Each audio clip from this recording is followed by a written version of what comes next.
gani mpenzi mtazamaji wa Star TV? Nikukaribishe leo katika siku nyingine kabisa, siku ya Jumatano.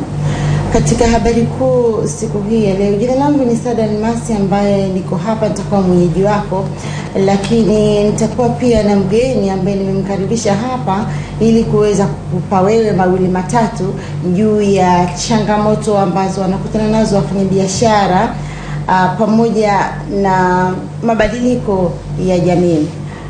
Leo nipo na Bwana Hamidu Hamisi Mafta. Yeye ni mfanyabiashara tu mkongwe, naweza kusema hivyo, kwa zaidi ya miaka 10 amekuwa katika biashara zake, lakini hivi karibuni, kama unakumbuka mpenzi mtazamaji, kulitokea na wimbi kubwa sana la wafanyabiashara aidha kubadilisha biashara zao kuhamia katika biashara zingine, ama kufunga biashara, kupotea kabisa katika soko la biashara, wakahamia katika kufanya kazi zingine ambazo ni tofauti na biashara.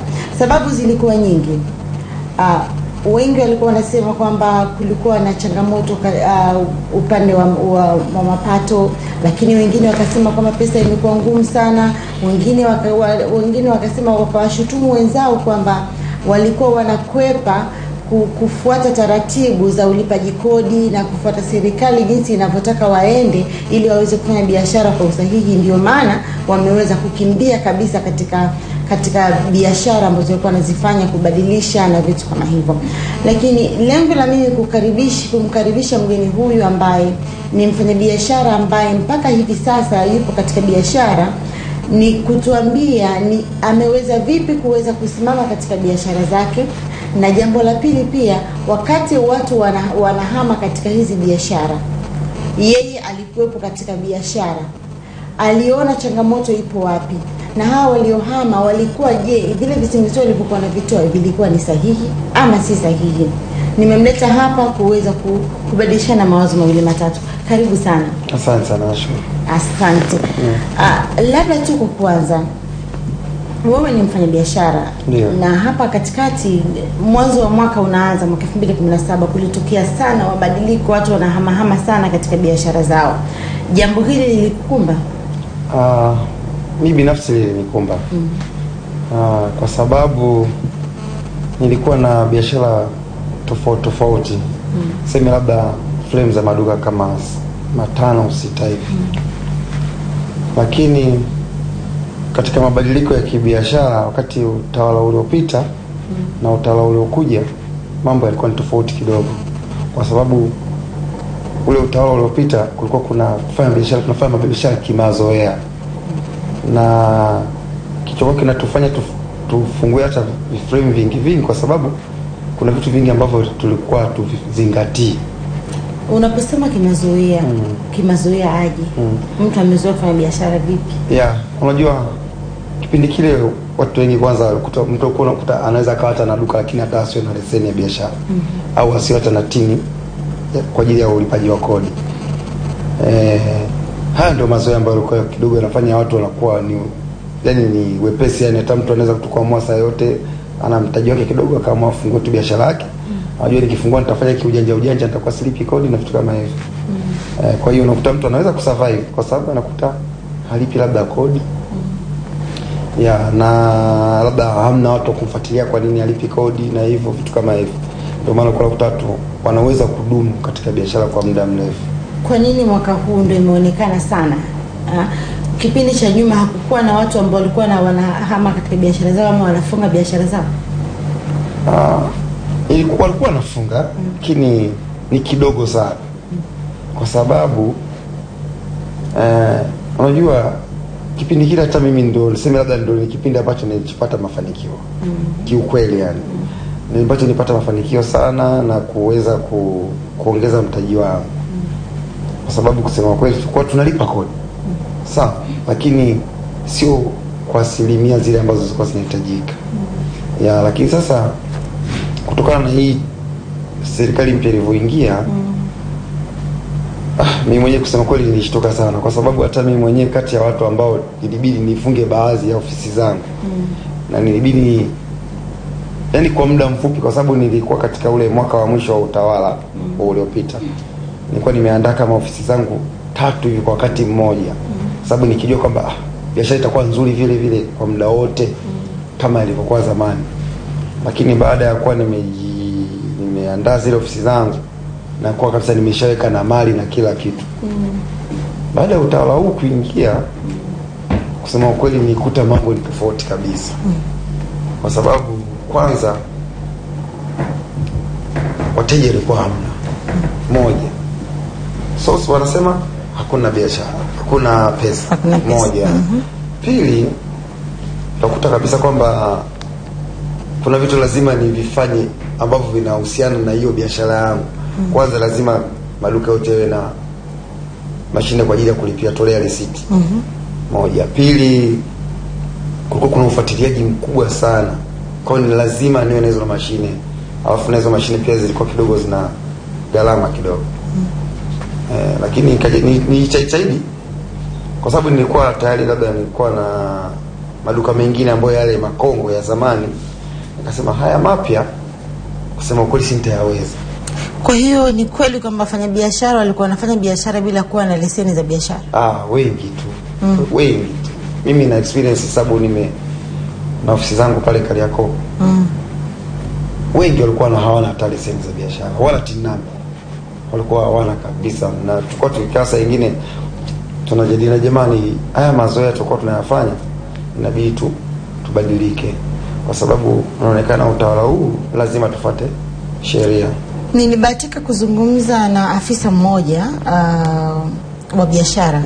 Akaniambia kwamba sasa hivi kumekuwa kunaleta ile listi kwamba kunakuwa na ile idadi kwamba wamefunga watu wangapi, kutokana na kwamba mtu anafunga na bado anaenda kuripoti. Kwa kipindi cha nyuma kuna watu ambao walikuwa wanafunga na bado hawaendi kuripoti kwenye mamlaka. Unadhani tatizo ni nini? Hapo unajua kulikuwa kuna tatizo la elimu. Unajua kipindi kile kitu kilikuwa ni tunaona ni chepesi tu. Ya sababu nitamaliza. Unaposema chepesi ina maana ufuatiliaji ulikuwa hakuna au ulikuwa upesi wake ulikuwa wapi? Kusema kweli ufuatiliaji ulikuwa ni mdogo sana. Kwa sababu mimi niko kwenye biashara muda mrefu. Tangu nikiwa mdogo mimi niko kwenye biashara. Sijawahi kuajiriwa. Kwa hiyo nafahamu kwamba ufuatiliaji wa hawa watu wa mapato ulikuwa ni mdogo sana. Kwa sababu hata mimi kuna kipindi nilikuwa na TIN number yangu ya personal. Nilikuwa naitumia kwenye shughuli vyangu. Hata nilipoacha zile biashara, kusema kweli sikuenda hata TRA kusema kwamba jamani hii TIN mimi situmii tena. Unaona? Sasa unajikuta kumbe ulikuwa unatakiwa utoe taarifa kwamba jamani mimi biashara isifanyi. Sasa hivi hii TIN labda situmii. Unaona? Hii pia ilikuwa ni tatizo sana kwa kufanya biashara wengi. Sasa unajikuta labda mtu ana deni kubwa kwa sababu alikuwa ana ile elimu. Kwamba bwana hii ukitaka kufunga biashara lazima labda uandike barua peke TRA, mimi nafunga hii TIN number situmii tena kama hivi. Wakati wewe pia ni mmoja kati ya wafanyabiashara ambao walifunga baadhi ya biashara zao.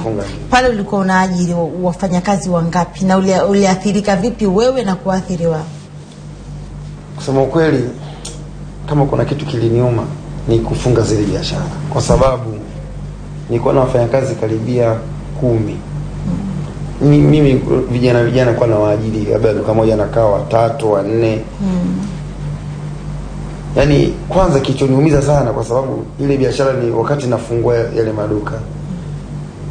Sitegemea kama nitayafunga ndani ya mwaka mmoja bila kupata faida yoyote. Sasa nilipata hasara sana. Kwa sababu nilikuwa na maduka pale Dar es Salaam pale Mobile Plaza. Na jengo ni jipya kabisa. Kwa hiyo tulikuwa tukiingia mle unafanya ukarabati mwenyewe. Decoration nini, sababu mimi nilikuwa nimechukua eneo kubwa sana. Sasa nikategemea kwamba kutokana na hii nimefanya kitu kisasa kabisa, najua na return yake nitapata nzuri hata kama kwa muda mrefu. Unajua mimi sina tabia kusema kwamba nafungua biashara leo nitapata faida leo hii. Huwa najiwekea muda mrefu, hata miaka 4 3 ndio nitapata. Hasa katika ile kuwa na mimi nilikuwa na wazo lile, lakini tofauti nilikuja kukutana nayo kwamba kuna vitu ambavyo lazima nilikuwa nivifanye ambavyo nilikuwa mimi sijawahi kufikiria kwamba nitakuja kwa labda kuwa na mashine. Sababu tulikuwa pale Kariakoo tulikuwa tuna ubishi kidogo na serikali kuhusu mambo ya mashine na nini, kwamba lazima labda tupatie sijui tujue jinsi ya kulipa hizi returns na kufanyaje na vitu kama hivyo. Mlikuwa hamkupatiwa elimu kabla juu? Nikusema kweli elimu kwa hamna kabisa. Hakuna kabisa kuhusu swala la elimu. Hata tulikuwa tujui chochote. Hata faida maana ya ile mashine tulikuwa tujui. Sababu tulikuwa sema lazima utolesekesa tulikuwa tunafikia kwamba unatoaje risiti na utapataje faida au vitu kama hivyo yani. Yaani mchanganuo mzima yani mtu uelewi yani unajua. Sasa hivyo kuja sasa ile serious kwamba watu lazima uwe na hizo mashine. Alafu vile kwamba kuna vitu ambavyo lazima uwe navyo. Sasa nikafikiria kwamba kwanza wateja sina. Mwenye jengo anataka kodi yake. Na kodi ilikuwa ni kubwa kusema ukweli. Alafu kitu kingine nilikuwa na wafanyakazi, lazima niwalipe mishahara yao. Kusema kweli mimi ile biashara ilishinda. Tofauti na hizo sababu tatu ambazo umezitoa, kuna sababu nyingine ambazo serikali labda inaingia moja kwa moja? Kusema kweli kuna kausumbufu fulani kale lazima uwe na mashine. Sasa mimi lazima niwe nayo ile. Nikasema ni bora niwe na maduka machache, niwe na hizi mashine zangu kujua jinsi ya control. Tofauti na zamani kwamba mtu yani ilikuwa ni unaamua tu kwamba hauna cha mashine wala nini. Yani wewe unafanya tu na uweza wewe tu. Yani una mtu akufanyia mahesabu na vitu kama hivi. Kwa hiyo tulikuwa tunafanya tu ili bora liende. Lakini sasa kwa sababu ni kitu ambacho kilikuwa ni serious, ilikuwa na bora uwe na vichache ambao utaweza kuvimenya. Kwa hiyo kuna tatizo katika kufanya biashara. Kuna tatizo la biashara ya mazoea ndio ambayo ilikuwepo. Kwamba mtu ameshazoea kwamba akifika asubuhi atafungua mambo yataenda. Ndio hivyo. Yaani kusema ukweli vijana wengi ambao mimi nilikuwa nao pale Kariakoo. Wengi kichowaponza ni wengi sana walifunga biashara. Wengi kichowaponza ni kufanya biashara kimazoea. Kwa sababu walikuwa hawataki kufuata utaratibu. Yaani mtu anakuwa na biashara. Kwa mfano hivi kuna ufuatiliaji sana wa ulipaji wa kodi labda. Lazima mtu ene leseni ya biashara, lazima uwe na TIN number. Unakuta walikuwa hawana. Tatizo unaona ni nini? Kwamba huenda ni elimu, labda yule mtu alianza biashara kwa sababu fulani ana biashara. Rafiki yangu ana biashara sehemu fulani. Sawa? Na kwa sababu na yeye ana kibanda sehemu fulani duka lake, basi na mimi niombe upande wa pili. Elimu ya ile biashara sina kwamba nijue kabisa kabla sijafungua biashara nitahitaji hiki na hiki na hiki. Unajua kuna mambo mengi kidogo katika sehemu hiyo. Unajua mimi niliwakuta pale watu pale Kariakoo. Walikuwa wanafanya biashara vizuri sana. Lakini kwa yale mazoea ambayo wanayo wao. Pia kulikuwa kuna kitu kimoja. Kwanza ilikuwa kuna elimu kabisa, ni kitu ambacho ni cha msingi sana kwa mfanya biashara yote. Mimi siwezi kusema labda ni elimu labda mtu paka uwe chuo kikuu na mimi nafikiri hata mtu wa darasa la 7 ni mfanya biashara tena mzuri, lakini awe na upeo na ajue kwamba anataka kufanya nini. Sasa wengi na malengo yao. Na malengo yao. Sasa wengi walikuwa na ule ubishi na ujuaji. Kwamba unajua ile mazoea zamani mtu akisema itaenda tu, itapita tu.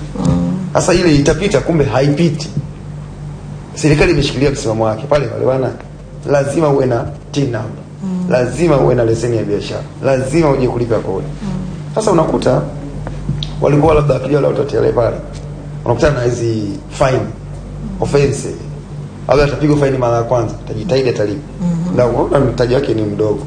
Akipigwa fine ya pili, ukichelewa kulipa akipigwa fine ya pili ile labda milioni 3. Mtaji wake ni milioni 6 au 7. Na yeye labda anachukua mzigo kwa watu wengine anazungushia pale. Kachapo ile fine pale. Anafunga duka na wengi walikuwa wanakimbia kabisa. Sasa kuliko nilipe hii mimi bwana nifunge. Wanafunga wanaondoka. Lakini sasa ile kilichokuwa kinawaponza ni kwa sababu ya ule ubishi na kutaka kufanya ile mazoea yale. Inawezekana. Umekuwa nao wakati wanafunga, wakati mnafanya biashara wote. Labda mtu anapokuwa anafunga biashara, anaenda kufanya tena kazi gani nyingine? Anakuwa machinga, manake sasa hivi ndio nimeona wa machinga atakuwa pele vibali, wapewe maeneo maalum na nini. Lakini kulikuwa kuna ile kwamba wapo wengine ambao wanapita tu mitaani huko na nini anaenda kuuza biashara zake huko. Wakifunga pale anaenda wapi? Wanakuambiaga kwamba tumeenda kwenye kilimo ama tunaenda kwenye biashara ya usafirishaji ama biashara gani? Hapana. Unajua mimi pia niko busy. Lakini kuna baadhi ambao nilikuwa naongea nao, rafiki zangu, nilikuwa najaribu kuongea kwamba sasa hivi kuna shida. Wamefunga wengine kabisa, ni yani mtu anapoteza ni future kabisa. Yani anakosa hata ni afanye nini. Lakini nilikuwa najaribu kujadiliana, jamani, labda sasa hivi kwa sababu mtu mwingine anafanya mazoea. Unajua unaweza kuwa umekaa hapa. Hapa ni pagumu kufanya biashara.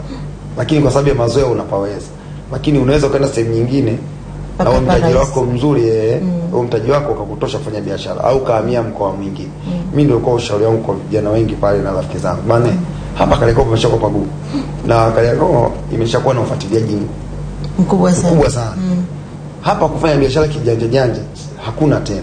Sasa hapa labda uame ufanye tafute kitu kingine au uamue uingie kwenye kilimo. Ndio mimi kwa ushauri wangu mwingi sana. Sababu labda tuingie kwenye kilimo au labda mtu wa biashara yako ni badilisha, fanya biashara nyingine. Hacha kufanya hii ambayo unaizoea. Tafuta nyingine ambayo unaiweza kwa kiwango chako ambacho unachokuwa nacho. Kumshauri mtu aingie kwenye kilimo. Kumbuka hata biashara pia inahitaji elimu. Na kuingia kwenye kilimo sio kilimo cha labda unaolima bustani yako nyumbani kwako. Lazima pia kilimo kina uwekezaji. Sasa mtu anapotoka huko anaenda labda tuseme ameingia katika kilimo. Unahisi anaweza kufanya vile ambavyo alikuwa anafanya kwenye biashara? Mimi naona unajua mimi ni mfanya biashara. Lakini pia sasa hivi nimeanza kulima. Sasa hivi na mimi pia baada ya kuona sasa lazima nini ile zamani tukosema mimi siwezi. Mtu anategemea biashara moja tu, anasema kilimo ni kijijini. Mimi watalima kijijini. Lakini kusema ukweli zamani nilikuwa nafanya biashara madawa ya kilimo. Mimi binafsi nafanya biashara madawa ya kilimo na mifugo. Kwa hiyo pale Kariakoo pale soko kuu pale na watu wengi sana ambao wanafanya nao wanaenda pale kuchukua bidhaa. Kwa hiyo huyu ambaye unamshauri labda ahamie kwenye kilimo, ulikuwa umeshaona faida kule ama unampa na njia kabisa kwamba kutokana na kwamba umeshindwa huku njia hii hapa? Nimeona watu wengi sana kusema kweli wameingia kwenye kilimo. Kabisa kutokana tena wafanya biashara na watu wa serikalini vile vile ambao wameajiriwa. Wengi sana mpaka mimi nilikuwa nashangaa naona ni watu ambao ni kutegemea kwamba unaweza kuona lima anasema mimi sasa hivi nimeingia kwenye kilimo. Na unalima sasa mimi yani watu wengi wameingia kwenye kilimo. Kupitia hapo umejifunza nini? Kwa sababu kipindi cha nyuma hivi vitu vilikuwepo. Sasa umejifunza nini kama mfanyabiashara ambaye unaona? Mimi nilichojifunza kutokana na hii changamoto ambayo imepita hii. Kwanza kabisa nimegundua kwamba inatakiwa tufanye biashara kufuata sheria. Namba moja kabisa. Yani tuwe real. Yani tuwe sio niseme yani mtu yani kwa ni umekamilisha vitu vyako vyote. Utafanya biashara kwa raha sana kwa sababu hutapata usumbufu. Lakini vile vile nimejifunza kwamba tuache kufanya biashara kwa uzoefu, kwa mazoea yale. Yani kwa sababu nimeona watu wengi sana wamefunga biashara zao Dar es Salaam, Kariakoo. Wengi sana. Wengi. Yani mimi kwa pale Kariakoo tu peke yake ni wengi sana. Sasa nilichojifunza mimi ni kwamba kama unaona biashara hii inakushinda, kuna vitu vingine ambavyo unaweza kufanya. Ndio kama hivyo kilimo. Na mimi sasa nakwambia kweli nimeingia kwenye kilimo na nalima. Labda tukizungumzia upatikanaji wa mzunguko wa fedha. Fedha sasa hivi wanasema kwamba serikali inapopunguza matumizi basi kuna vitu vingi sana ambavyo vinakuwa, kwa sababu wengi ambao tunategemea hapo wazabuni wanategemea hapo kwenye serikali, wengi sana wanategemea pale. Labda mzunguko huu wa pesa ya serikali umeweza kuaffect vipi? Yaani umeathiri kiasi gani katika biashara zenu? Kusema ukweli tofauti ni kubwa sana. Sio ndogo. Ni kubwa sana. Sisi zamani wakati kabla ya utawala huu ulikuwa unaweza mtu akaja labda dukani kwako zaidi ya mara kwa wiki labda mara 2 au kwa mwezi mara 4. Ni mteja wako mmoja. ni mfanyakazi wa serikalini, labda ameajiriwa kwenye kampuni za watu binafsi, lakini walikuwa wanakuja sana kwa ajili ya kushop, yani kufanya biashara, manunuzi. Lakini imefika kipindi wenyewe wanakuambia hapana, sasa hivi sio kama zamani. Sasa hivi yani pesa hamna wanavodai wao. Lakini ni kweli ukiangalia pesa hamna, lakini vile vile unagundua kwamba yale mazoea tulikuwa nao sisi wafanya biashara na ndio mazoea ambayo walikuwa nao wao, kwa sababu labda walikuwa na uwepesi tu kupata pesa. Sababu mtu anapata pesa ambayo yani haina mwanzo wala mwisho. Sina kuja tu kununua chochote, utajua kesho nitapata tena nyingine. Lakini kama mtu moja anajua kwamba tunasema ni utakatishaji wa pesa, kwamba anapata pesa, huwa anapata pesa sio halali, kwa hiyo matumizi yake lazima yaongezeke. Sisi kusema sio halali au ni halali, lakini pesa ilikuwepo. Yani watu walikuwa ni wana uwezo, yani mtu yani unaona kabisa kwamba yani unajua huyu jamaa anafanya kazi wapi. Sijui anapofanya, lakini tunashangalia kaja kanunua simu. Sababu ni mteja wako. Ni mteja wangu, yani ameshop leo, ameshop kesho, shop baada ya muda fulani. Lakini baada ya kujauza, jamaa mbona unaonekana kisa hivi? Anakuambia hapana, hali ni ngumu kwa sababu sasa hivi kila kitu kinaenda katika mstari. Na zile pesa ambazo wanapata za pembeni hizo ndio nyingi zilikuwa zinakuja kwetu sasa kufanya biashara. Tofauti na ule labda mshahara wake ambao wanapata. Sasa zile ambazo zilikuwa yani hazifanyii kazi kihalali ndio hizo kwa natuletea sisi. Sana wafanya biashara tuko napata hizo kwa sababu zilikuwa zinakuja tu. Mtu anakuja tu na anaweza kabla baada ya wiki asema simu mpya imetoka. Hawezi kaa na simu ya zamani. Sababu yeye si anayo, anakuja tu anunua simu mpya na ndio hivyo. Na sisi tuko na faida kwa kutokana na hicho, sababu tuko na wateja wengi. Umezungumzia sana Kariakoo, Dar es Salaam. Lakini sasa hivi uko hapa Mwanza. Pia uko unafanya biashara katika jiji la Mwanza. Unaonaje utofauti wa wanunuzi, sisi walaji wa biashara zako? Kwa sababu kuna wengi ambao tunanunua pia kwa mazoea. Mtu anahisi labda kununua kitu cha machinga yule ambaye atakupatia kwa vichochoroni ni sawa kuliko kununua kufika dukani kuweza kununua. Na wewe dukani ambao uko pale, wewe ndio unaweza kusema kwamba ndio rahisi, kwamba ukija kudaiwa kodi moja kwa moja anajua kupata wapi. Lakini huyu ambaye anapita huko Igombe sijui wapi huko ndani kabisa kule, sijui hata TRA wanampata saa ngapi. Umeona utofauti uko wapi? Kwanza kabisa mimi sasa hivi niko hapa Mwanza. Baada ya kuona Dar es Salaam sikuelewi na kumeanza kuwa kugumu sana na kumekuwa kuna ufuatiliaji mkubwa sana, nasema ni bora nifungue sehemu nyingine. Ndio maana nikatoka Dar es Salaam nikaja hapa. Hapa hakuna ufuatiliaji? Ufuatiliaji upo.